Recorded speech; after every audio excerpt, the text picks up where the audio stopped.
Greetings, investigators! Spoiler season is a community coined term for the period of time when publishers release previews of new expansions for their card game, sometimes through third parties.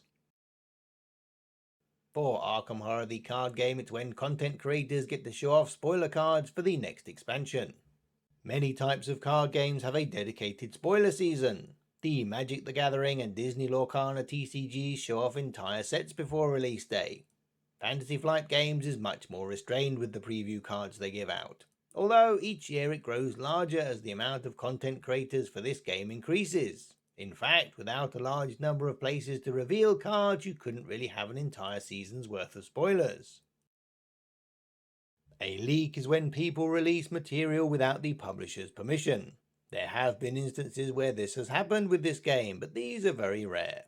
But because Asmodee has offices all over the world, as well as additional distribution and localization partners, many of whom are working in non-English languages, coordinating the synchronized release of information is difficult. So you may legitimately see new content first in other countries. But spoiler season is supposed to be a controlled and predictable release of information through a large number of sources. Well, back in the day, when it was just us, the Mythos Busters, and maybe Drawn to the Flame, either we would go to FFG and say, can we have a new investigator to make a video about? Or FFG would come to us and say, here are some unseen cards, do what you like. Because this game was being released in monthly Mythos packs, there was year-round hype with a new official article on the website every few weeks, and FFG hosted forums to talk about them as soon as they were announced. But when they switched to the new dual box method, closed down their forums and used their social media or live streams rather than full-length web articles to announce new products, this created a marketing drought. With new products appearing much less often, there wasn't anything for both FFG and content creators to talk about. So from this need, more spoiler cards were given out to more people over a longer period of time. And credit must go to Drawn to the Flame for helping to coordinate the growth of this relationship. Like it or not, user-generated content is now a pillar of 21st century marketing used by brands from every sector, and it isn't a new technique. It is fair to say that the entire tabletop industry relies on user-generated content for the majority of its marketing, either paid or unpaid. And a card or two sent digitally is infinitely cheaper than shipping out an entire review copy, particularly if you want to see the results weeks or months before the actual product releases. Thankfully, this isn't like the video game industry, where this could have been early access content you had to pay for.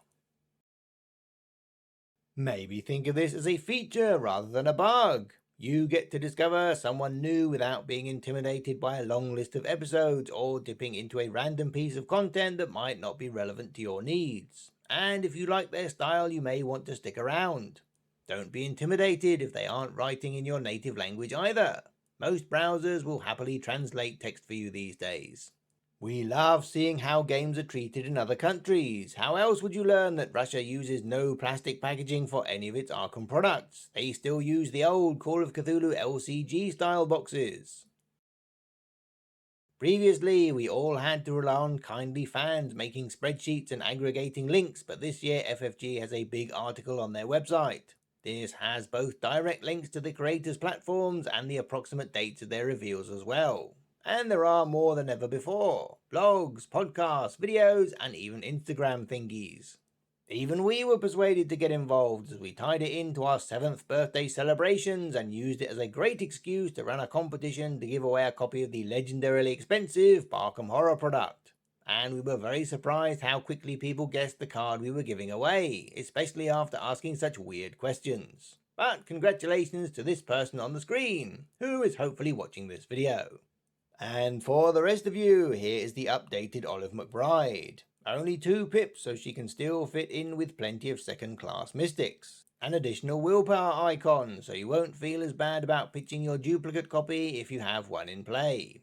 And most importantly, you now draw 4 Chaos tokens and keep 2, which is great as your bag may be full up of Bless and Curse tokens if you are playing with the other Feast of Hemlock Vale cards. We were very pleased to be able to feature this card in particular, as the art is based on the FFG game developer Molly Glover, who has been a great supporter of both the Arkham Chronicle and Imperial Chronicle, and appeared in interviews on both. Well, that's all, folks. Let us know in the comments below if you have discovered anyone new in this year's list of spoiler recipients. We encourage you to dive in and see the exciting range of people covering Arkham Horror the card game 7 years after its release.